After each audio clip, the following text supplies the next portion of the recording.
We don't know how a tornado forms. We see the hook on the radar, but what are all the invisible factors coming together?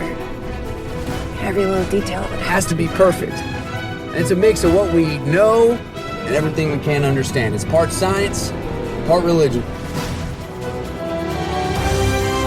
Welcome to Now Playing Podcast's Twister Retrospective Series. Today we're gonna make history, so stick around. Hosted by Jacob. Oh, manly handshake ensues. Stuart. Why don't you explain why you are the way you are? And Arnie. Our crew is not like your crew. We don't need PhDs and fancy tech. But be warned, this episode will contain detailed plot spoilers and strong language. Tighten your seatbelt. We hope you enjoy the show. Let's ride. Today, we're discussing Twisters, starring Daisy Edgar-Jones, Glen Powell, Anthony Ramos, Brandon Perea, Maura Tierney, Sasha Lane, directed by Lee Isaac Chung. This is the hillbilly with a podcast channel, Arnie. And Stuart. And this is the co-host who always says, if you feel it, podcast it, Jacob. Are people feeling it? It's been 28 years. Why not wait for the 30th, right? I mean, at that point. Or just forget about it like everyone else.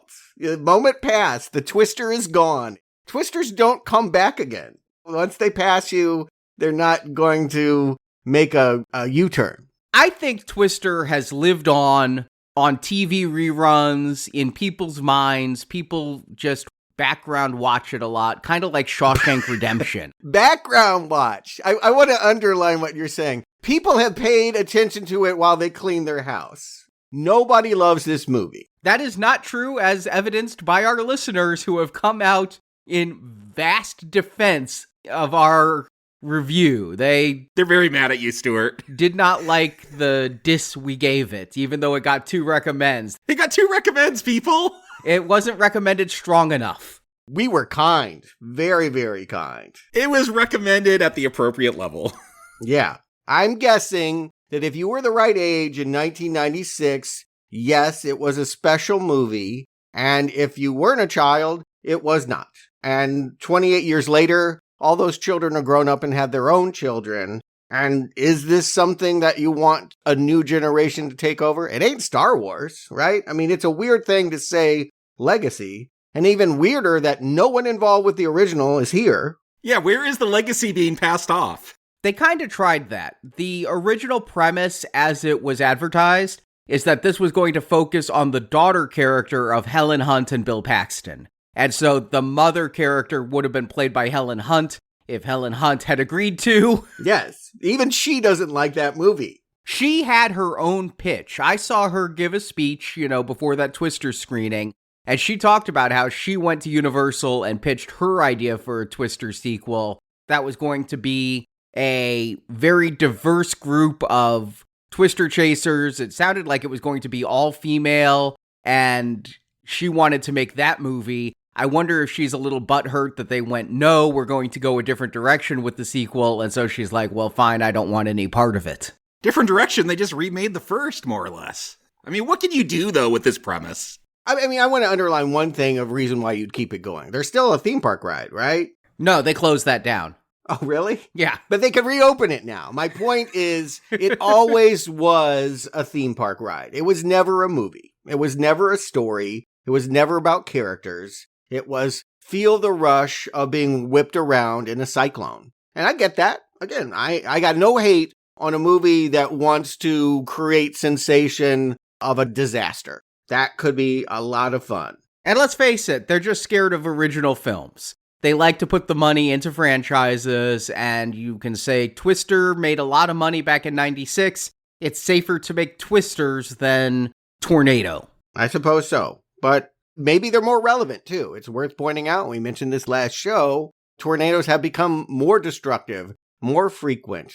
Global warming, scientists have been telling us. Now they hit cities. This will even be mentioned in the movie itself that Brooklyn has had an EF1. Yeah, they're not going to say it's climate change. They're not going to bring up those 2 words. They're going to say tornadoes are more prevalent. No one knows why. We need more Pepsi-driven satellite balls to figure out why after 30 years. We don't know what causes these.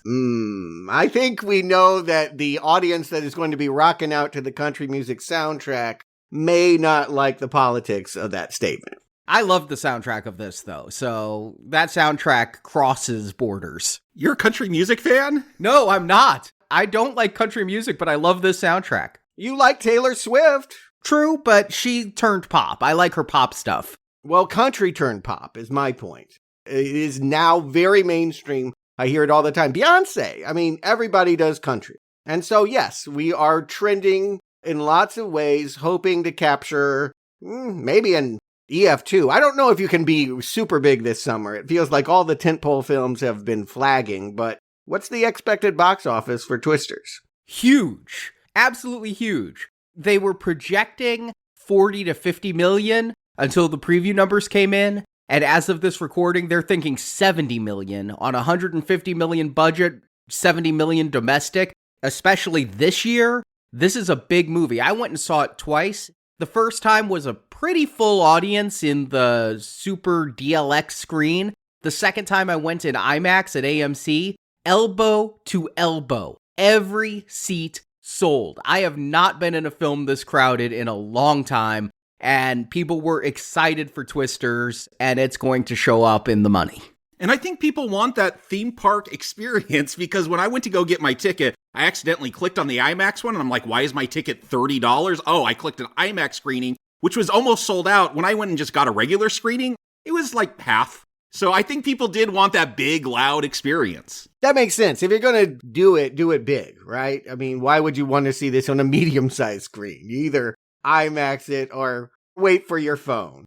I mean, one or the other. And maybe they're just big Minority fans, right? I mean, this is coming to us from the Oscar-nominated director, Lee Isaac Chung. I can't believe that, sensitive Korean drama. What's your next movie? Twisters! Growing celery in Arkansas to tornadoes in Oklahoma. Well, he didn't get the job because of the Oscar nomination directly. What happened was, after his Oscar, he decided he really was a Star Wars fan, wanted to meet Jon Favreau, used his new Oscar to get that meeting, and then said to Favreau, hey, can I direct Mandalorian? And he did Mando, and then he did some Skeleton Crew episodes, and got the attention of Kathleen Kennedy, who appreciated his work. Kathleen Kennedy, married to Frank Marshall, who produced this movie, so Kathleen Kennedy promoted Lee Isaac Chung. Chung had to go and pitch to Frank Marshall and Steven Spielberg, which I just have to imagine, even if you have an Oscar, it's got to be intimidating to walk into a room with Steven Spielberg and say, I'm got an idea that you're going to love. But he pulled off the pitch and got it. So it's really more for his Star Wars effects work than for his Oscar-winning film that he got this gig. Okay. All right. Yeah, it's a strange match. My point, obviously, is to go from a very small-scale personal story to a movie where characters don't matter and it's all about Gale Force Winds. Strange choice. It could be Jan de Bont. It's worth pointing out the man's still alive. He's retired, though, and he did come out, though, and said he was a little butthurt that they didn't ask him to direct or for anything. Yeah. They didn't contact him at all. Your advice? What would you do? We don't care. What you do, we don't want to do. Maybe it's the new cast. You know, are we Daisy Edgar-Jones fans? I mean, I've seen some of her stuff. She was good and fresh. She was good in Under the Banner of Heaven. She's not someone I go to the theaters to see, but I've appreciated her and the stuff I recognized she was from. I'm the actual opposite of that, Jacob. I thought she was bad in Fresh. I saw Fresh. I thought there was nothing good about Fresh, including the performances. And then I thought she was abhorrent in Where the Crawdads Sing. She is. Like Razzie worthy. She is so bad. I agree. I got dragged to that one. And man, did she kill that film. Oh, she did. She was just terrible in that. And so, having seen two performances, one of which was weak and one of which was abysmal, I'm like, okay, well, at least this movie has Glen Powell, who is everywhere right now. I mean, this is his third movie this year. He had Hitman on Netflix, the Richard Linklater film. He had Anyone But You, the rom-com with Sydney Sweeney. you cannot escape Glen Powell. I've escaped him because I have not seen any of these. You saw Top Gun Maverick. Yeah, I don't remember who he was. He's the Val Kilmer in training. He was the new bully guy that turns around. Yeah, I thought he was very memorable. I think he is cut in the same swath as Tom Cruise. And if he lived in a different movie decade, probably would have Tom Cruise's career, but is struggling right now to stand out. Maybe this is some kind of breakout for him. Hitman Arnie is straight to Netflix, so I don't feel like it's having the impact it should. But he is very good in it. He plays multiple personalities within it, multiple characters. He dons disguises. And it is a real tour de force acting performance. I kind of like the guy. Yeah, tour de force is a great term for it because I thought he was fine in Maverick. I thought he was fine in Anyone But You. But it was Hitman that made me go, oh, this guy really can act. He can pull off a lot of different performances in one film. I have a lot of respect for Glen Powell. We're going to be seeing Glen Powell again in the future. Running Man. Yeah, he is, I think, the lead of Edgar Wright's remake of The Running Man. And then he's also set to remake Backdraft. And so we could do a Backdraft retrospective series. Oof. You know they made a Backdraft too, straight to tape. Oh, yeah, I know. Maybe that first one should have gone straight to tape, too. Yeah, that's a... But Glen Powell is having a moment, and I like him, and so I was kind of excited to see him in this film. And then, of course, we got Clark Kent, future Superman, in here. You could say that. They're about as notable as the supporting cast would have been in the first movie in 1996 when no one knew who Philip Seymour Hoffman was. I thought the guy looked a hell of a lot like Henry Cavill, so when I was watching this, so I'm like, oh yeah, I can see Superman for him. Or at least Cary Elwes. Arnie, let's get into the plot and see how close it is to Twister. Daisy Edgar-Jones plays Kate. When the movie starts, Kate is a PhD student with a theory that chemicals released in the air could cause a tornado to dissipate. These chemicals are the same ones used in diapers, so take that for the science you will. In the opening prologue, we watch Kate and 4 of her friends chase a tornado to test Kate's theory. The tornado is stronger than expected, and 3 of the storm chasers are killed. The only other survivor is data researcher Javi, played by Anthony Ramos. We jump 5 years later, and now Kate works at the National Weather Service in New York City. She chose this work after quitting her PhD program 5 years earlier. Javi comes to visit Kate to convince her to help him with his new company, StormPar. He has advanced sensors to read data on tornadoes, and he needs Kate's sixth sense about weather to help him find the twisters. Kate agrees to help Javi for 1 week, which we're told repeatedly will be a once-in-a-generation tornado event in Kate's home state of Oklahoma. Kate meets Javi's business partner Scott, played by David Cornenswet. It turns out that Scott and Javi are funding their research by providing information about tornado damage to an unscrupulous real estate developer. This man, Riggs, then goes and buys the destroyed land cheap. Also chasing the tornadoes is YouTube star Tyler Owens, played by Glen Powell. Tyler has a crew of storm chasers who are in it for the thrills and the views, doing stunts like driving right into a tornado and shooting off fireworks. Tyler and Kate strike up a flirtation, and she comes to realize the streamer isn't just a glory hound. He studied meteorology, and he uses profits from his merch sales to buy food and water for people impacted by tornado damage. Javi and Kate get in a fight over Javi's motivations, and Kate drives to her mother's house. Tyler follows her there and learns about her old research into stopping tornadoes. Tyler wants Kate to resume her research with his help. Using data gathered by Javi and Scott, Kate and Taylor create a chemical compound that should stop a tornado in its tracks. Just in time, too, as a massive EF5 tornado is about to hit El Reno, Oklahoma. El Reno, of course, is Spanish for the Reno.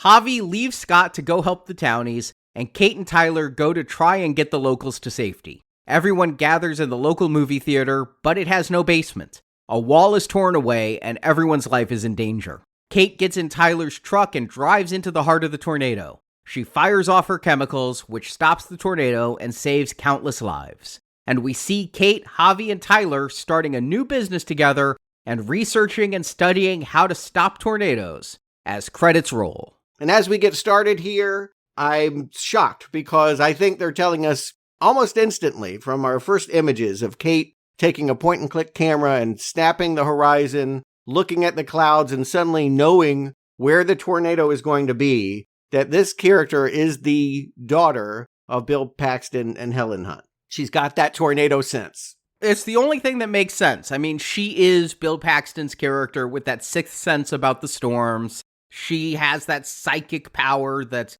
better than any radar. So it just has to be. You can just see the very brief rewrite where they rename Joe to Kathy for the mother character because they couldn't get Helen Hunt back. Yeah, but, I mean, doesn't she even have Dorothy? I mean, isn't those words even used?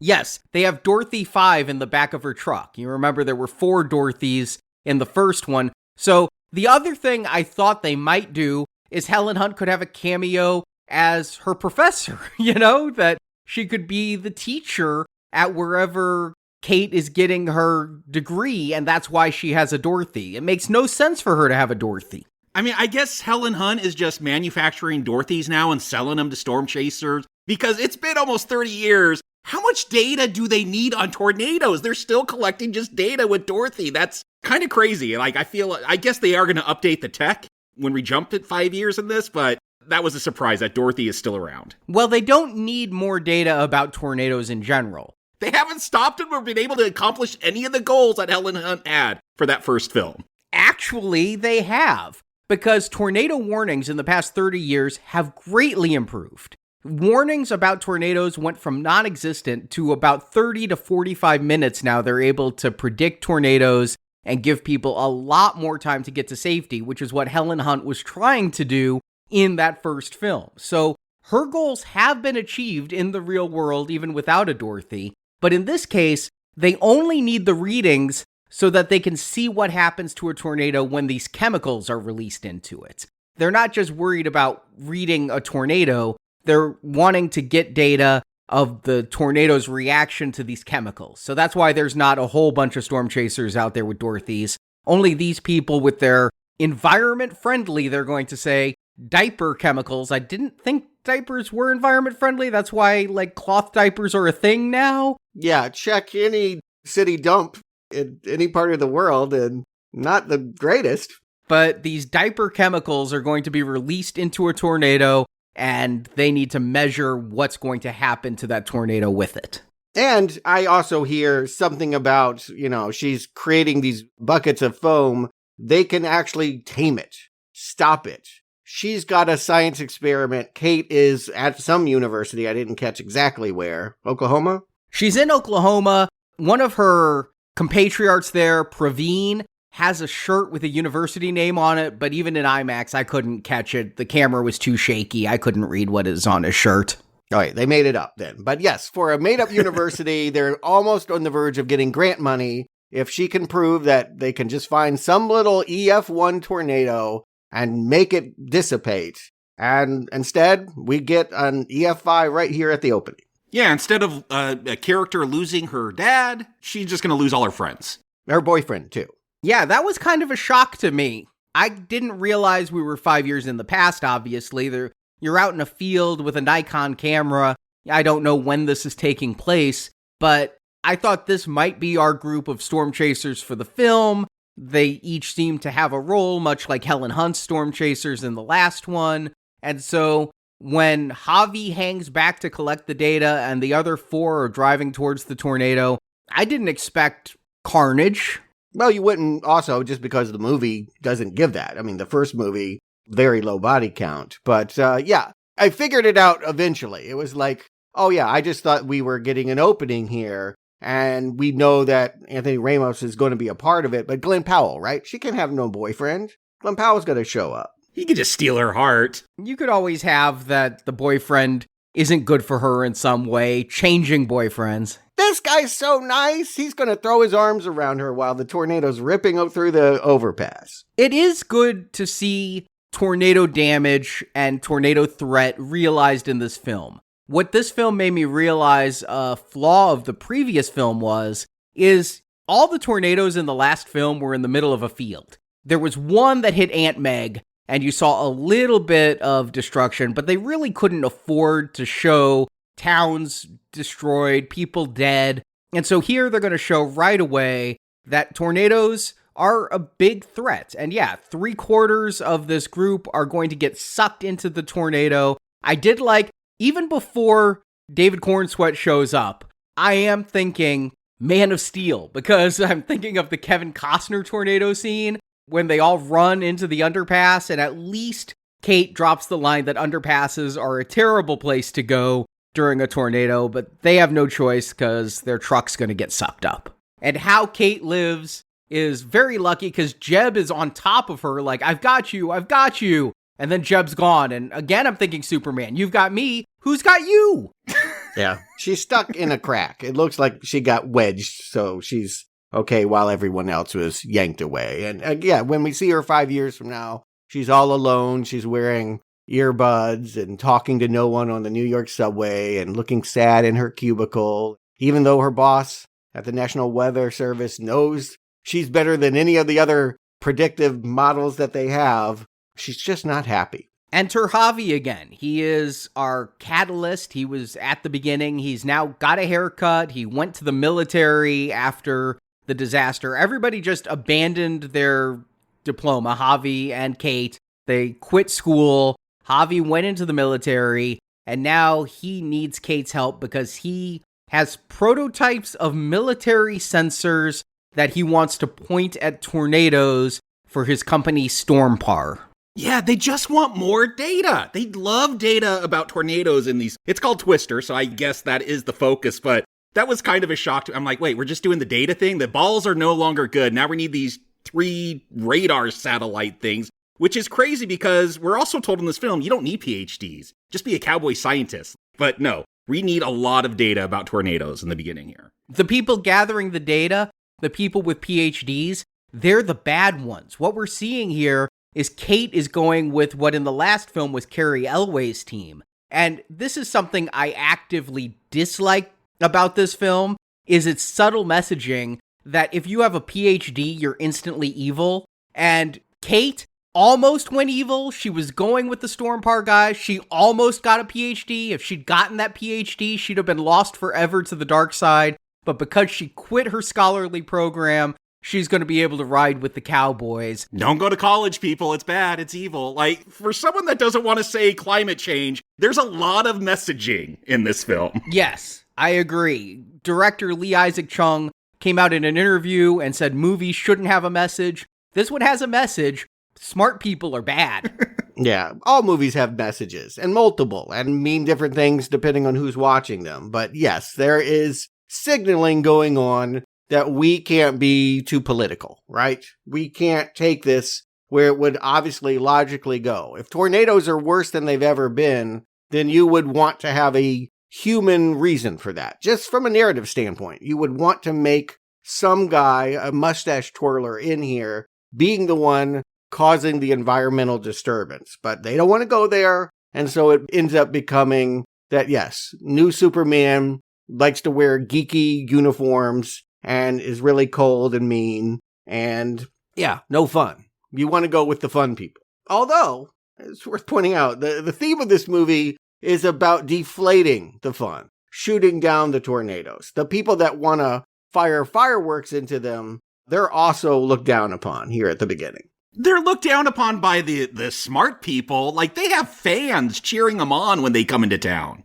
But the audience as well. I mean, I don't think we are to like these self-involved, YouTubing, narcissistic hillbillies. I'm sorry, do I watch YouTube videos about how many iPhones a 50 caliber gun can shoot through? Yes, I do. I would absolutely watch a YouTube channel, because he's not trying to dissolve or destroy these tornadoes. He's just shooting fireworks up in them, right? Because that's kind of cool. I'd watch that. And I disagree with you, Stuart. I think when he comes on the scene, he's blaring Ghost Riders in the Sky. I think we're supposed to love him instantly. We're supposed to be part of that cult that's screaming, chase it, when he's like, if you feel it. He's supposed to be the cool one, and we're supposed to be on his side instantly, preferring the fun and the balls of driving into a tornado and shooting off fireworks. He is much cooler than these Stormpar jerks. I hear what you're saying, but the story of this movie is about taming him. When he shows up, he's irritating because he puts his face on shirts and puts his face in front of cameras and is always saying me, me, me, me, me. And yes, he's literally going to jizz the tornado here with his rockets. Okay, now again with the sexual... Look, stop. It is there. No, stop. It is not there. It is so there. You don't like Freudian readings. You didn't see the dick in Aliens. You don't want to see it. Fine. But it is there. I disagree. Sometimes a cigar is just a cigar. You can keep saying that, but You keep seeing dicks where there aren't dicks. because it's about a romance, because this guy is going to go and get his rocket Viagra and run into these cyclones and go, woo, woo, woo. And then this woman's going to come along and quote unquote tame it and shoot her erectile dysfunction jizz in there. And he's going to be a soft, sensitive cuck for the rest of the movie. This is about deflating that male archetype. It is not about celebrating it. You really need to start an alt-right culture war YouTube channel. You would thrive. I'm not saying whether it's good or bad. I'm just telling you what I'm looking at. And it's quite literally there. And I think you're seeing what you want to see in that. You're trying to read into this more than is intended. I don't think this movie is about her taming him. I think this movie is about him making her loosen up. Oh, come on, Arnie. Stop it. She ends up being the story. There's a British reporter following him around and he'll go, she's the one. This movie makes, I don't know if you want to call it the mistake, the risk, the controversy that so many have in wanting to celebrate female empowerment. It is also about downgrading masculine power. And quite literally, the phallic tornado gets flaccid because of her power. Hey, if that's the reading you want to have, fine. I don't see it. I don't think it's there. I don't think that every tornado looks like a dick. I think that this is a romance, and it starts here with her trying to get into this job. She doesn't quite fit in with this new crew. They're giving her a little bit of attitude, and, you know, they just look wrong. Yeah, they got the polo shirts, and they just don't seem as cool as the teams that are around them. And she's staring at the sky and trying to figure it out. He knows she's smart, or at least he's trying to hit on her. She tries to give him bad advice, but he's going to beat her to the cyclone. And I think this is an interesting way to go. If you saw that first Twister film, like, yes, you have your protagonist. Will she join Carrie Elways or Helen Hunt? And that's what I think this film is going to be about. I think she picks sides pretty quickly. But I thought that was an interesting way to start. I would have liked to play with that more. And I didn't catch on my first viewing that this is the way it was going to go. I knew that Stormpar was going to be evil. And on the second viewing, I really caught Javi in the very beginning, in the prologue. He's like, go out there and get your grant. You know I'm all about that money. He literally says, I'm all about that money. But when he comes to Kate in New York and he's like, I have corporate backers, I'm like, oh, these are evil people. He's in it for the money, not the science. I hear that and I think that, and later he'll throw in her face that you killed my friends over grant money. But in the end, this movie will end with her going back to New York to get the money. Like that will be told to her again. So this movie is not anti-greed. Just want to underline that fact. We are very much excited about the money still. And this whole thing about Stormpar feels completely underdeveloped. I'll agree with that because they waffle with the Javi character. Yes. If Javi ended up full Carrie Elways, then I think this would have actually been stronger. But they don't want to do that, so they bring in Javi's partner Scott, who's going to go full Carrie Elways. Who I knew Scott was going to be a bad guy because when Javi's introducing his crew, like Scott gets singled out. That's the only one that really matters. With this crew, I'm like, okay, so that's going to be a bad guy. Yeah, everybody else in the Stormpar crew matters just as much as everybody else in Carrie Elways' crew in the last film, which is not at all. And again, we're told they're PhDs from NOAA and NASA. They have NASA scientists working for Stormpar. I don't know what they're doing. Faking a moon landing, probably, if they're with NASA. They're referencing Wizard of Oz. Notice the trucks are all named after Tin Man and Scarecrow. And yes, the 3D mapping is done with what essentially looks like solar panels. No more little particulate balls that fly up into the sky. It's a little less visually dynamic. But the point is you got to triangulate. You got to get around a cyclone. She's going to guide them to where it's supposed to be. And then they'll have a beautiful 3D map. Why not have a beautiful 3D movie? Is that just not a thing anymore? No, that's not a thing anymore. Although there were 3D showings. I was looking at this and I could have gone to a 3D showing I didn't want to. And we get to this first tornado, and it really sets up a plot line that I thought would be important and isn't. Kate is leading Javi. The first two sensors are apparently really easy to place, but this third one has to get in front of the tornado, and that's the hard one. And Kate is going to lead Javi where he needs to go, only to panic and have a PSTD kind of reaction and drive them away from the tornado. And this makes perfect sense. I mean, if 3 of your friends are killed by a tornado, I think you would truly respect the power of a tornado and not want to go back there. She's never going to have this problem again in the film. Well, she gains her confidence. I hear you say it doesn't come back, but the truth of the matter is the more she does it, the more she feels inspired. But it's worth pointing out, it comes from a place of science. Whereas where I felt like Helen Hunt was just as game as anybody else to have her skirt blown up, you know what I mean? Like, she loved the rush of the job. This chick is not here for the thrill of it. She's got to be told that it's amusing, sexual. I'm sorry. That's the way I see it. Glen Powell is going to teach her that tornadoes can be fun. You can take that however you want. He's going to loosen her up. Yes. And he beats her there this time. She lowers her confidence, and he's pretty smart too. And so we get to see a demonstration of him shooting off his rockets, having fun. He's not too rude, but he definitely is preening at his victory over her. And I would think, now I haven't done a whole lot of tornado research, but I would think driving into a tornado is an incredibly bad idea, even if you have augers that can drill into the ground and a steel cage around your truck.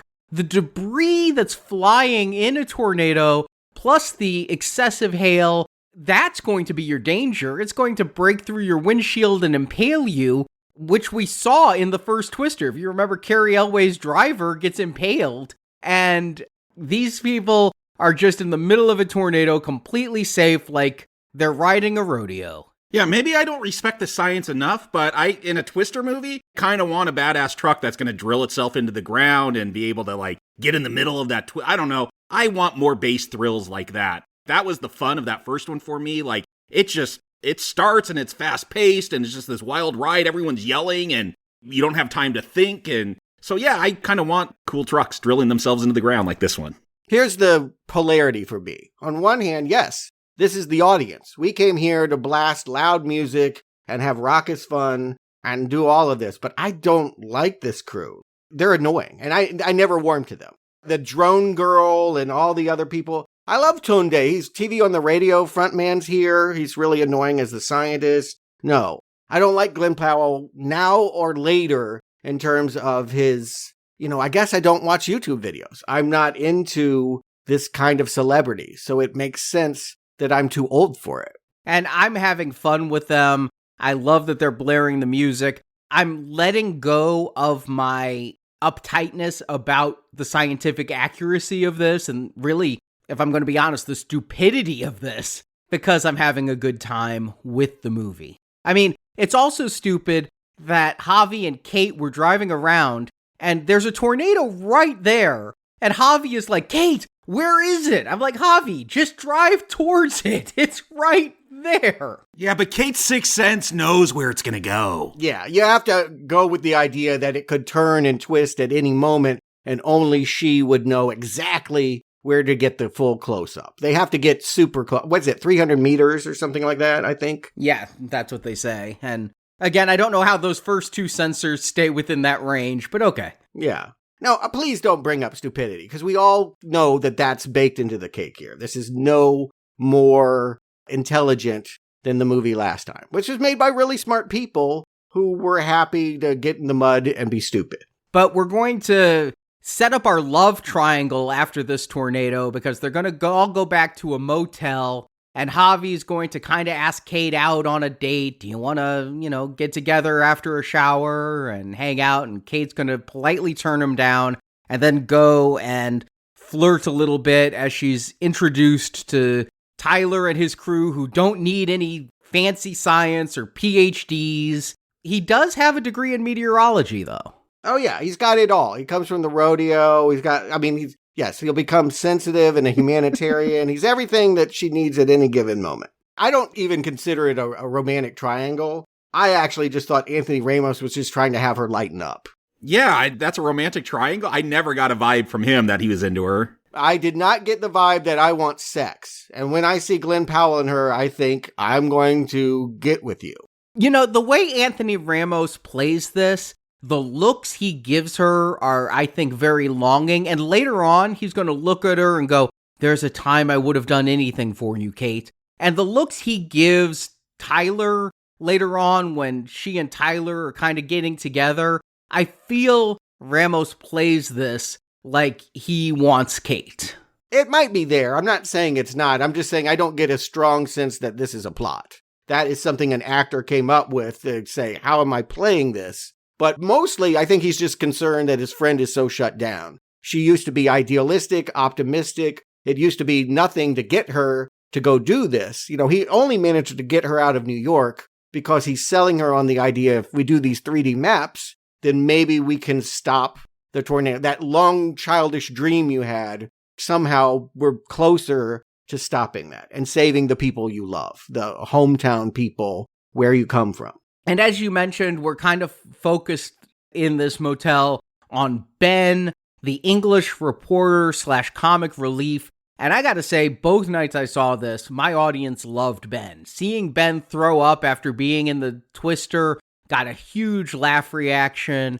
Anytime he's on screen, the audience was laughing. More than I was, I gotta say. They were far more receptive to his jokes. Yeah, I agree. The audience laughed. I don't think I ever did. Wow, are you serious? Because, there was a crowded IMAX, but it was crickets. Throughout this movie, nobody talked, nobody hooted, nobody laughed or applauded, nothing. It was sitting in silence and shuffling out quietly. And I many times said, in the Midwest, the audiences do that, whereas now that I'm in the South, I have far more vocal audiences, and they were into this movie. There was one tweenager, I guess, who literally got up and danced in front of his seat at some of the songs in this. I mean, they were into it. That I agree. I do. The one comment I heard when people are exiting, I always have my ears perked, is, man, this had a good soundtrack. That was what people were excited about. And it is wall to wall. I don't know any of these artists, any of this music. I really don't listen to contemporary country, but it sounds like they played it well because people were digging this as music video. I know Luke Combs. He's had some crossover hits. I did go right out and order the soundtrack after seeing this movie. I'm just happy that there's a movie with a soundtrack of original music. I thought that had gone by the wayside. It's actually even released on CD with auto rip from Amazon, so I got it both CD and MP3. I was very happy to be able to listen to this. Wow, they actually pressed this onto a CD. That's a shock. But I'd be curious to know when you play that CD, if you remember any of the visuals you saw along with those songs. It feels interchangeable. I don't associate any particular number with anything that I see in this movie. There are a few songs. I've already listened to the soundtrack because I got it on MP3. There are a few songs that I was able to place. Of course, Ghost Riders in the Sky. But then when they go after the second tornado, there's this upbeat country song, Boys Are Too Easy. I had to look up the artist. It's Tanner Adell. But that one I knew. Yeah, let's talk about the second one. It's a twins situation again, twofer, and it gives a redemption for Kate. The next morning, after some sleep, she's ready to do this. She does go into the diner, and we get the only scene. He had been on a couple billboards, but I think this is the only scene we get of the major bad guy, Marshall Riggs, right? Now, he shows up later to buy some land. Yeah. Does it? Like in the background, though. He's talking to someone whose house was destroyed in one of the other tornadoes later. It's very brief, but he's in the foreground. You hear him talking. He's handing out business cards. Yeah, help me just right here understand what they're doing. They're collecting data so that when they buy the land, they can make it tornado free? That's what Javi says they're doing, is he's working for construction people so that they can protect their homes. But what's really happening is this guy's doing a cheap land grab and developing neighborhoods and subdivisions on the land he buys cheap from people impacted by tornadoes. Yeah, he's BlackRock. He's just buying up all the houses to rent back to Americans because we can't have ownership anymore. Like, that's what he's doing. He's just buying up that property cheap because it's destroyed, and who wants to wait for an insurance check these days? That's going to take forever. So yeah, he's just going to buy everything up and be a real estate mogul. They even say a lot of these people who are impacted are uninsured. Yeah, okay. But still, I want to reflect, in business, this is how things are done, right? You might think it's unethical, certainly not illegal. I guess I was expecting a bigger human bad. No, he's just sleazy. That's why he's not killed. If he was a bigger human bad, the tornado would wreak its vengeance. Contributing to the housing market problem is a big bad, in my opinion. Suck him up. Scott doesn't die either, though, right? No, Scott survives. The last time we see Scott, he's splashed with mud. Maybe he dies. We never see him again, though. Yeah, that's what I mean. So strangely enough, it's quieted this whole subplot. If we were to be indignant about how these people are treated, you would really want to play up these characters. You wouldn't want them to monologue. You would want to see them go swimming in a bed full of money or something. Like, you really, you get my point, right? Like, this ends up being a non-factor in this movie. Yeah, I thought this was going to be the major subplot of the bad guys, and Scott, the last I remember him, he just gets ditched by Javi, and yeah, this Marshall land buyer guy, I don't remember what happened to him.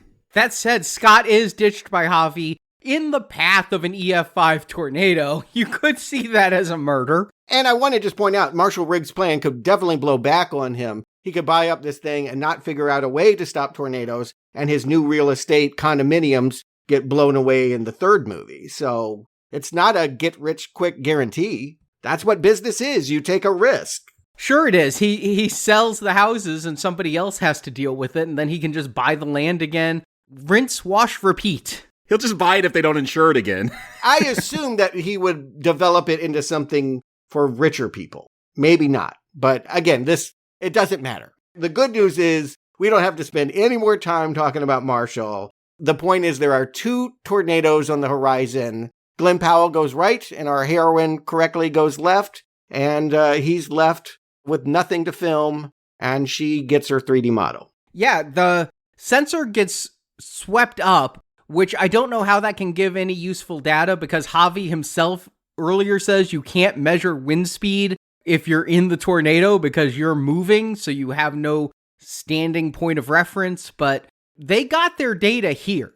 They could all go home. They're going to want more data, as Jacob laughed at. They're going to still be trying to place sensors after they place the sensors, but this is successful for Stormpar. And then, this is the thing that, I know what they're trying. Kate is obsessed with saving people. And so, she makes the point of after the tornado passes them by, we have to go help. Even though I would assume FEMA and thousands of people, it would totally take away from what she's been paid to do for this entire week to suddenly be helping people dig cups out of their ruined homes. But it allows her to realize that he does it too. And at least in Twister, when they go to help people in this damage, it's an ant, there's an actual relationship there. I don't know. For a movie, it's good to help people, but for a movie, a story, there needs to be some kind of personal connection. Yeah, I agree that this just shows she has a savior complex and wants to go help. But then again, so does Tyler. We're going to learn here that those t-shirts that she mocked so much and the cups that they were selling, all the profits from the merch are going to provide food and water to those impacted by the tornado. And so it's not ego that makes him put his face on a shirt. It's humanitarianism. It's both. And people are complicated. But I think it's hilarious that he's trying to rescue a dog we never see. That just shows you what the stakes really are here. Oh, I helped too. You were kind of helping and I'm kind of helping. And he gives her the tip that maybe who she's working for is not the good guy. And before you know it, they're on a rodeo date. And PETA is pissed about this movie, too. They're protesting this movie because it shows a rodeo, and rodeos are mean to animals, and that was one of the big headlines about this movie. They don't have a bull go flying through the air for some reason. Why don't you have animals flying through the air? That's, again, Twister, not a great film. I remember stuff from that because it's crazy and fun. There's a rodeo, there's not I don't want a guy in a bucking bronco going up in a Twister. That's a little silly, but... You do, and I do too. Give me something. Yeah, there's a moment where Javi hits a chicken coop, but a chicken is not a cow. And I'm going to drill into something that I think that you're saying here. The action in this, it may be more photorealistic. They might have money to realize tornadoes in a new way. I don't think that this is more fun stuff. I don't think that the scenarios that they come up with are outrageous enough, quite frankly. The CGI has improved. It looks great. The damage is there if you want realistic bricks falling. But yes, where is the chaotic, fun energy? Again, the Twister I describe as energy. It's just everyone's yelling, everyone's speeding, and I get caught up in that frenzy and have fun. And in this, it looks very nice, but I'm not having fun. I think the first two tornadoes bring that fun. I think when they're in the cars and Glen Powell is driving towards the tornado and blaring his music, that is fun. And the audiences I was with definitely were having fun with that. When we get to this third one, and it's supposed to be more of a disaster movie, it's less fun, but I think they do a good job of selling the threat. I think that it's good to show people to respect the risk of a tornado. We get them running from the rodeo to the hotel next door, and there's some blasé woman in there with Bill Paxton's son doing a cameo as a disgruntled hotel customer, and the blasé woman is like, 9 times out of 10, they're false alarms, there's no tornadoes, and this is going to show respect the tornado and give really good destructive action. I mean, I think this is good disaster movie stuff. There's no fun characters that I'm waiting to get sucked up in a tornado. That's what I want. Bill Paxton's son is there complaining and saying, I don't want to give you a bad review. He gets sucked up. No. That's exactly right. This is the opportunity to create the colorful moment that's hysterical. And it's not funny. There's nothing funny about it. It's really kind of rote. I would say that most of where they're going to and fro is without much energy. And again, it will only become more so. The reason why the first couple are fun is because you have this instigator, Glen Powell, going, woo-hoo-hoo! I don't care about safety. I don't care about PhDs. I just want to blast my country and go shoot a rocket into a tornado. And this movie now, systematically, now that he's falling in love, is about him showing his sensitive side, talking about how tornadoes actually made him afraid, and seeing the first one with his aunt. And before you know it, he will completely have caved to this girl that he's with and given the movie to her. I like the pool scene. I think it's exciting as the pool clerk almost gets saved, but because he stands up, he gets blown away. The annoying couple gets sucked up into the tornado, and I've seen it called an homage to the original movie that they saved themselves by holding onto pipes. No, it's not an homage. This is a copy. We have a night rodeo instead of a drive-in, instead of an oil pit and a auto repair store, we're going to jump in a pool. Like, I could not believe this. Like, copy and paste, just reskin it. And I'm going to say something I can't believe I'm saying. I'm missing Jan de Bont. Jan de Bont would know how to make this feel outrageous. Minari guy is making this sensitive. Oh, okay. Well, that wasn't the direction I wanted to go. I like that this film has good visuals of the aftermath of destruction. There's a drone shot or a CGI shot or some overhead shot of this town after the tornado destroys it. And, I was in Springfield when a tornado tore through that town, and I surveyed the damage. I was very lucky to not be impacted by the damage. I saw houses with walls torn out, and you could see them like dollhouse cutaways and everything. I think this is a very realistic depiction of the aftermath of a tornado. But are you feeling it? Like this is getting you excited? Like you're crying for these people? No, I'm not crying for these people. I'm appreciating the film where it's at, though. Appreciating is not what I wanted to do. I wanted to have fun. And this movie is boring. I'm just going to give it the B word. And then it gets worse. Then Kate gets huffy, steals a truck. I'm laughing because we hear, you can't take the home out of Oklahoma, although home, you can't spell home with Oklahoma. There's no E. But anyway, I think I know where this is going. Okay, now we got to get to Helen Hunt to give her the inspiration. And I am so confused in the next 10 minutes where I'm like, who is this chick? Maura Tierney from ER and News Radio and a whole bunch of other shows. I know this actress pretty well. Yeah, I love News Radio. I want Helen Hunt, or at least I want some steak and eggs. Like, that was the big, Helen Hunt, whatever. You can't get her. At least have that mom making some steak and eggs like that aunt did. I'm not saying Helen Hunt would fix what's going wrong here, but I just thought I was seeing a different movie. I thought everything about this girl was the fact that she was the legacy of the characters we knew from the first. To find out that wasn't true just had me going, but what? It should have been. They should have backed up the money truck, whatever they needed to do to get Helen Hunt here to make this make sense. Is it a remake then? Is this not a sequel? This is a remake. No, there's Dorothy 5. This is clearly a sequel with Dorothy 5. No, she came up with Dorothy. There is no Bill Paxton. She made Dorothy happen. It's her experiment. No, I don't think so. How else would she get it? It makes no sense because we don't have Helen Hunt. It makes sense because she is the genius who, since she was a child in middle school, could create tornadoes and create Dorothys and do all of this. And nothing that happened in the last movie has happened in this movie. It is not connected at all. I can see that, yeah. It's a real shock to me. I'm not even saying that's a bad thing because that last movie was bad. So don't do what it did, but it's shock, right? I really thought that this was a continuation, and I'm just so confused why we're spending so much time with Mama if Mama's not someone we know or care about. And then Glen Powell comes and all this stuff. Come on, you say this movie's not about screwing, but when he's crying in the rain in the white t-shirt and about to leave her, and then they go off into the tornado together, come on. Who does not see that metaphor in that? Who does not see the innuendo and them riding into a tornado and her coming out of it going, that was kind of fun. I never saw that as a metaphor. I saw this as a tornado movie and just, yes, I see a romance here. This is a romance movie as much as anything.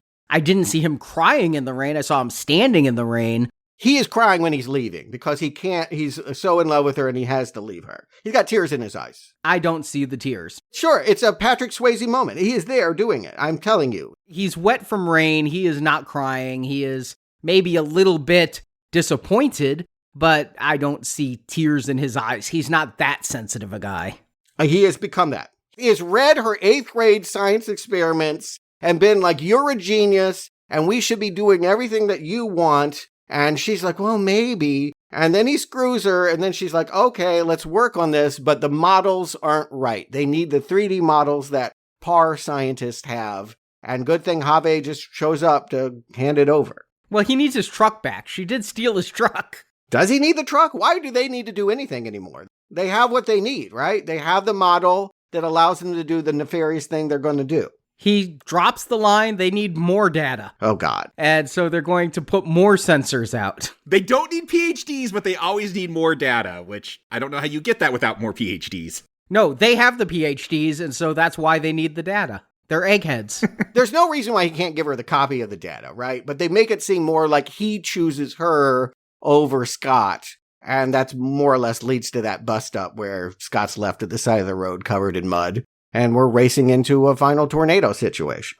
Yeah, we get this montage of her reworking her tech because they weren't accounting for the humidity enough. And of course, the solution for the humidity problem is shoot rockets into the tornado. So Tyler had the solution with his fireworks from the beginning. It was Chekhov's fireworks that if they shoot rockets and then use more of the diaper chemicals, they'll be able to stop the tornado.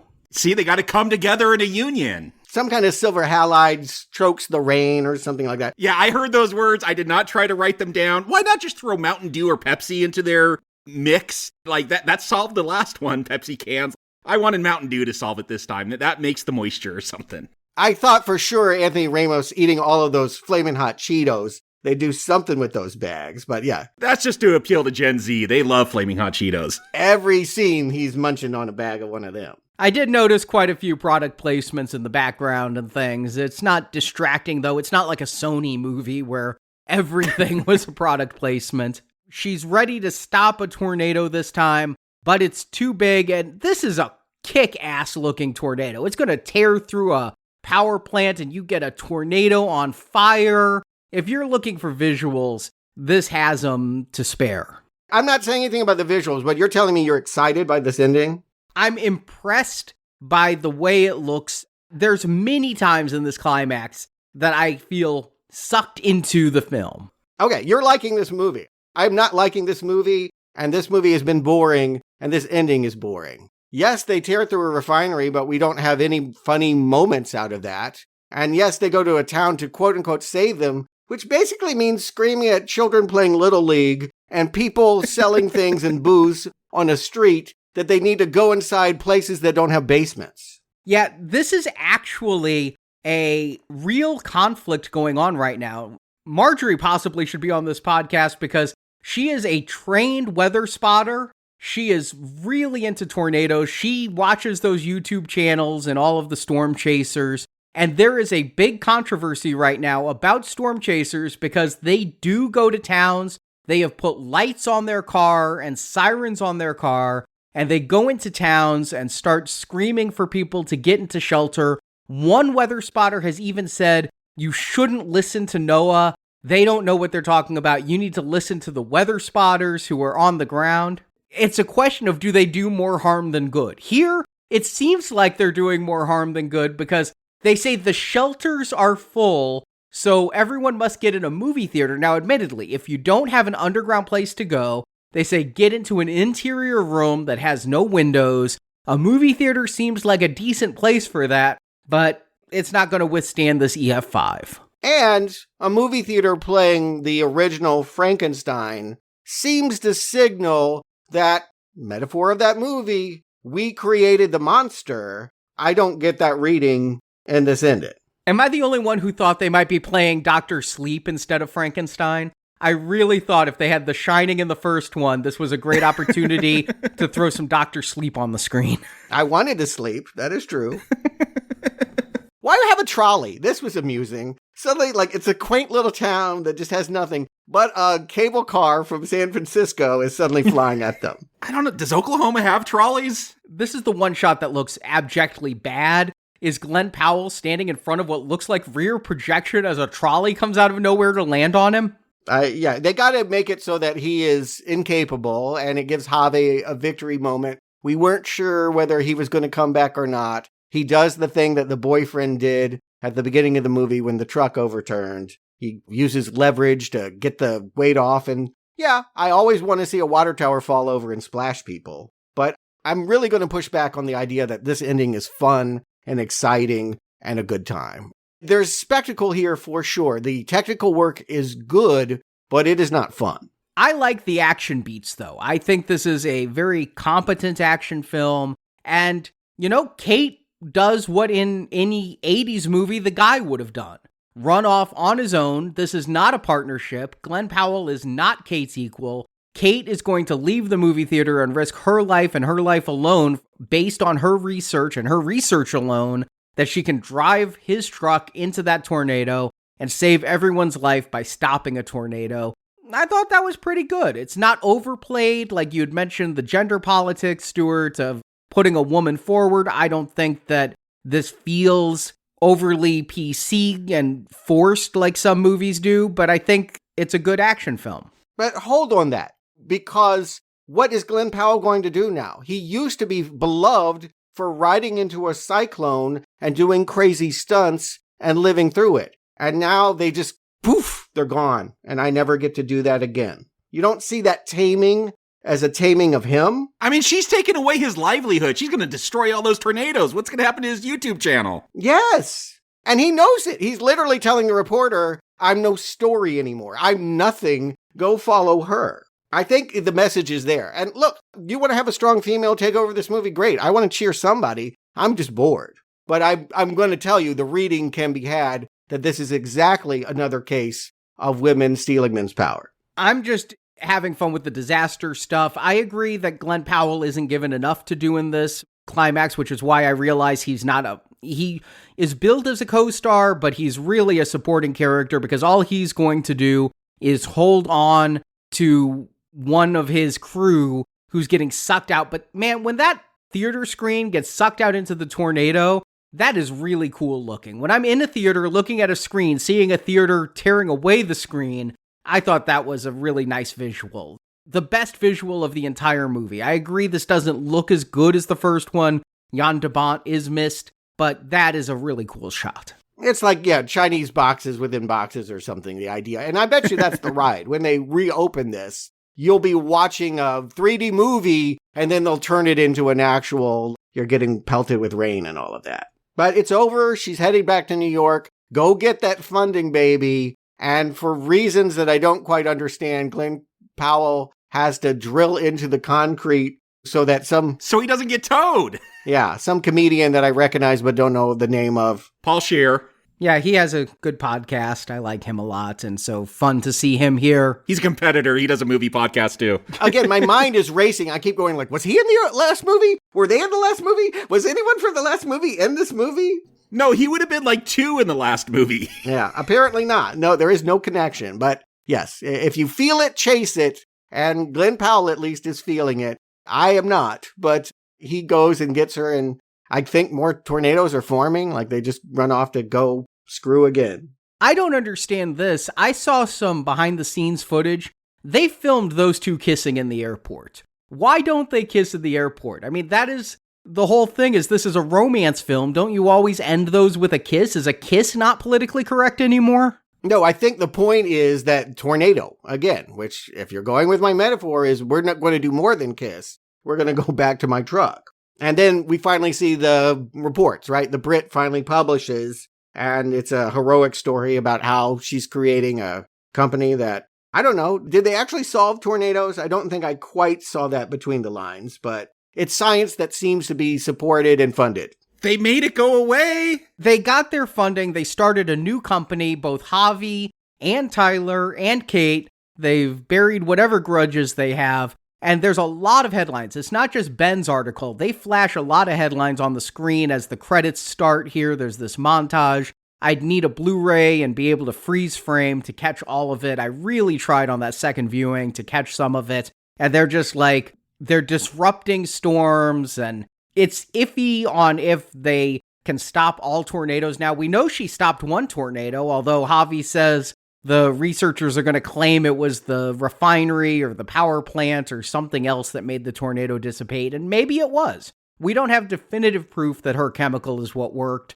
It's heavily implied, but yeah, maybe, she's not going to come from this and finish her PhD, because that would make her evil. She's going to come from this and join the cowboy, and they're going to stop tornadoes together in the sequel? I mean, it's already done. So my guess is the sequel would be it actually backfires and they made tornadoes even worse.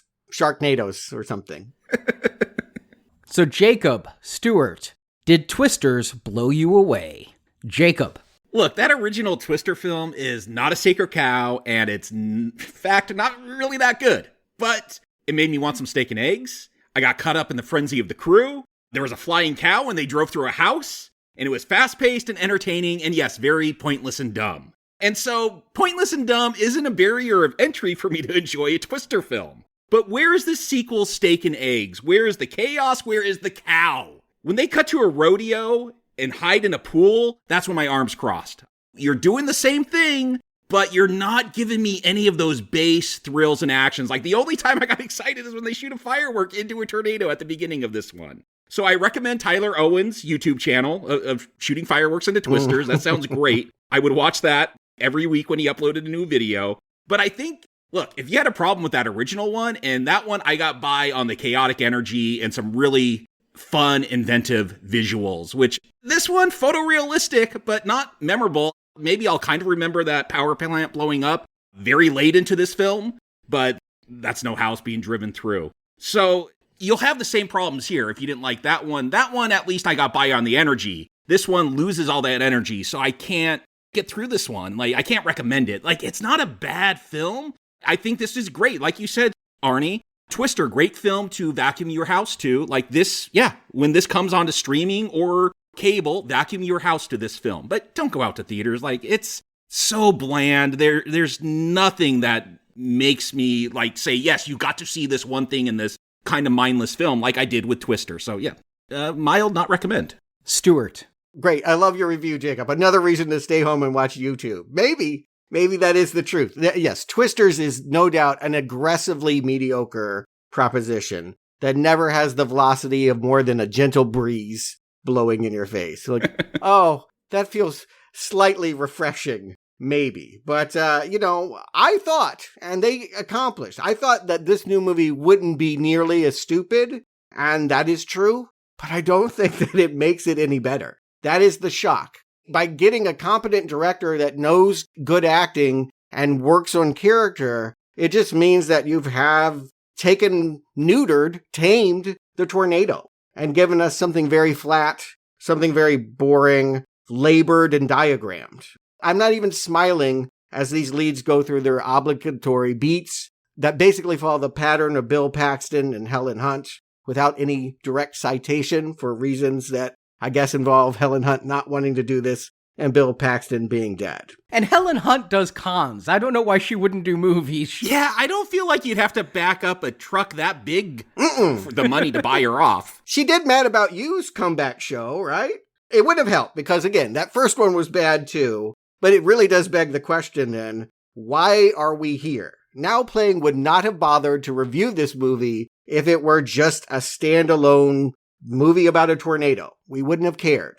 We're here because it's supposedly continuing a legacy of Speed and the 90s and this 1996 Twister film. And because this is not our first rodeo, it's just, there's nothing here. I mean, I think it's a pretty limp theme park ride, too tame for anyone under the age of 14. I think that if you haven't seen that many movies, you might think that this one's okay, but it's not going to stay with you, and it's a mild not recommend. I definitely see what you guys are saying, and when discussing the legacy of this movie, I know that this summer, Marjorie is excited, very excited, for two specific films. Next week's Deadpool and Wolverine, and this week's Twisters. And I asked her point blank, I said, are you excited for Twisters because of the trailers and because of what you've seen and because of the actors and things? Or are you excited about it because you really love Twister? And the answer was it's because she really loves Twister and the original that made her want to see this, not because she was particularly drawn to Twisters itself. And I think that's probably the case for a lot of people in the theater, is that heavy nostalgia for Twister is what's bringing people to Twisters. And I don't think Twisters had to work too hard to blow past the original Twister. I mean, 30 years later, effects have improved tremendously. We get photoreal tornadoes, which they didn't even know if they could do that in 1996. That was their pitch, was the CGI test footage, not a script. And now I think they can do tornadoes in their sleep with CGI. So all they had to do to make this better than Twister was give us a group of characters we liked on a mission we cared about, and it could be the best tornado movie ever made. But I'm not even sure they tried to do that. Tyler's Storm Chasers are pretty much as ill-defined as Helen Hunt's group from the original film. And Javi's team as nondescript as Kelly Elway's team from the first film. We barely see them. We're introduced to them, and then they go away forever. Even the English reporter Ben, who's a necessary character. We have to represent the audience, needing everything explained to him, like what is a storm cap, and all of that, and their little montage where Tyler and Kate are saying the exact same things, even though they're in different cars. Ben is underserved and a far lesser character than Jamie Gertz, who played that part in the first film. And every character relationship is completely obvious from the start. When Javi mentions having investors, I know he's in it for the money, and I just wait for that shoe to drop.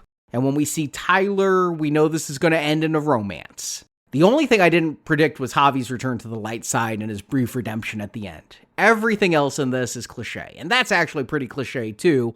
It's just I thought Javi would be full evil. All that said, the movie has its pluses too. The visual effects are flawless, and the film's scope is much broader. It's really able to show the devastation of a tornado, and the last movie was pretty much twisters in fields, maybe taking out a barn or a truck. This movie has consequences. The aftermath of a tornado is done here much better than it was with Aunt Meg. And I think especially the first half of this movie has a great deal of fun. The rockin' country songs play while the crews chase tornadoes got me excited. Jam into Ghost Riders in the Sky and some of the other songs, and I do enjoy that soundtrack.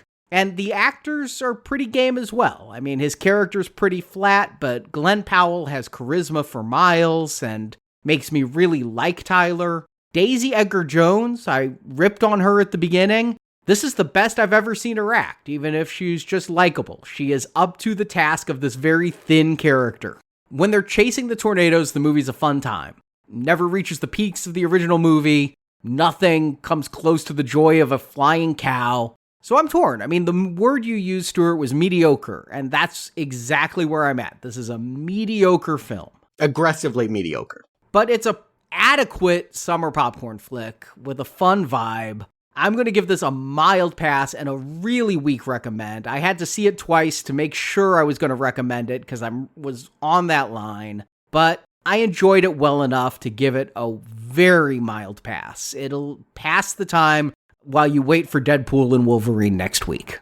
Yeah, if it's your first rodeo, again, if you don't know the old movie, you're more likely to like this than if you came loving the 90s. Yeah, Twister is the better film. I know, Stuart, you didn't like it. I think you were too hard on it. He's even saying it's the better film, though. It is the better film. They're both bad. Twister, check it out. Twisters, if you want to. It's fine. Vacuum your room to the movie. I don't think this is going to have the legacy of a Twister. I don't think in 30 years we're going to be talking about Twisters, whereas people do still talk about Twister. But if this is making a lot of box office, if Hollywood feels it, they're going to chase it, and we might get more. We'll see what the drop-off is in the second week. That will tell you if it's really hitting. It has 1 week. Deadpool is going to take every dollar out of it's going to suck the wind out of its sails. Silver halide missile straight into this boom. Deadpool is the tornado killer. I agree. Yeah, deflate this quickly. There's nothing to hold on to. It's vaporous. And yes, we got a doggy weekend coming at us. First this Friday for patrons in July. We're covering an Al Pacino classic. One of you has requested. One of my favorites of Al Pacino, actually, that we couldn't figure out how to stick in the retrospective we did of his work a couple years ago. So we're just doing it as a one-off Dog Day afternoon for patrons this Friday. Yep, as we hit the dog days of summer, one patron has requested that we review Dog Day afternoon. That will be there for patrons of $10 or more on Apple, on Spotify, on Patreon, or on Podbean. In all 4 locations, you get all of our patron reviews, almost 100 exclusive bonus reviews you can only get by being a monthly patron. And I want to give a shout out to some of our patrons from Patreon: Sean Taylor, Mark G, A.T. White, Nafe Williams, Lucas Dosher, Lee Addison, Corey Peacock, Rihanna Rail, Lee Drag, Jeff Gannon, Jeffrey Gaudreau, Aaron Romani, and Martin D. Hibbets. Hey, and a big thank you to Mike Patterson, Greg Latour Yates, A. Nick Hosek, Jeremy Mills, Sean O'Keefe, Eileen Rivero, Michael Windsor, Chris Hargrave, Tim Welsh, Lucy Rodriguez, Gerard Lavelle, John M. McKittrick, and Timothy Graham. And don't forget about Simon Brennan, Alejandra Avila, Gail Winters, Tom Ward, Sean Burgess, Julian Lewis, Vaja Bader, Darker Hue Studios, Kent Lyons, Andrew Doran, Trevor Harrison, Sean Williams, and Jeff Wade. Thank you all so much for your tremendous support of Now Playing. It is patrons and donors who keep us going week after week and stop us from getting sucked into the tornado that is Pod Fade, where podcasts just slowly go away. Thank you so much. We're glad that all of those people and more will be joining us this Friday for Dog Day afternoon. And then next week, we will be back with some other dogs. Honestly, the biggest movie of the year, Deadpool and Wolverine. Isn't there like a dog pool or something I'm seeing in the trailers? Oh, Lady Deadpool, dog pool, yeah. That dog is tremendous. That is the greatest dog. It was voted ugliest dog in Britain. It is so cute. Fingers crossed we get a head pool in it. I definitely feel like I've been anticipating this movie all summer long. We finally get there next week. I know the box office has been anticipating it. So thank you for listening to Now Playing. Jacob Stewart, thank you for joining me for this Twister retrospective. And now I've got to go. We've got cows.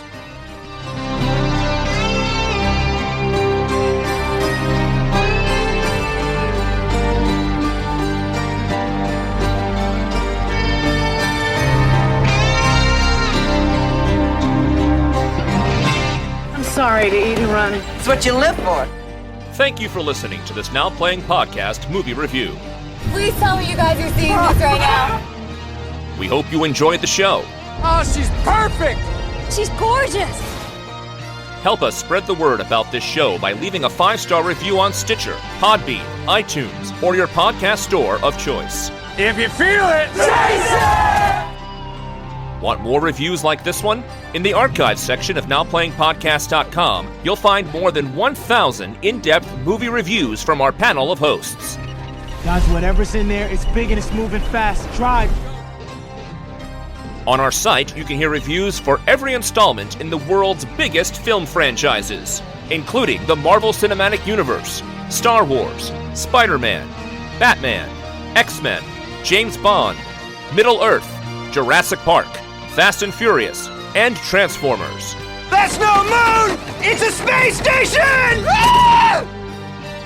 Plus, we have individual movie reviews, such as Titanic, E.T., Inception, Big Hero 6, Ready Player One, Pulp Fiction, Apocalypse Now, Dr. Strangelove, and hundreds more. You ever see anything like this? Not like this. And come back to NowPlayingPodcast.com next Tuesday for another all-new movie review podcast. This thing's not over. We've only seen the start of it. Support from listeners like you keeps Now Playing Podcast on the air. He's in it for the money, not the science. You can donate directly by tapping the support button at NowPlayingPodcast.com. Maybe we should stop, see if they need some help. And you can join our crowdfunding campaign for early access to new episodes, exclusive reviews, and bonus reviews available for a one-time contribution. We never had a chance. You want one? Need more Now Playing? Subscribe to our In Focus weekly newsletter for exclusive digital download giveaways, behind-the-scenes insights, and more. Sign up through the subscribe page on our website and get it delivered to your inbox every Friday. We got what, about 1 million subscribers now, huh? You can also compare notes with us on Letterboxd. Go to letterboxd.com/nowplaying to see what our hosts are watching when we're not recording podcasts. And follow Now Playing on Facebook, Twitter, Instagram, and our YouTube channel. Gotta get everyone to the movie theater! Now Playing Podcast is produced by Arnie Carvalho. Well, you can always trust a guy who puts his face on a t-shirt.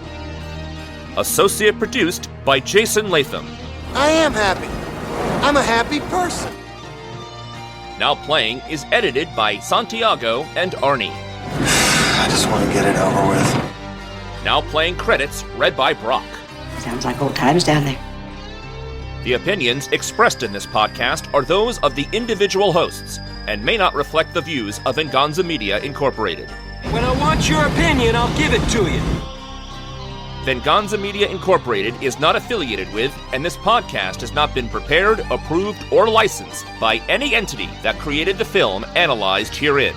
All movie clips and music included in this podcast are the intellectual property of their respective copyright holders. They are included here for the purpose of review, and no infringement is intended. Hey, are you guys gonna wrap this up pretty soon?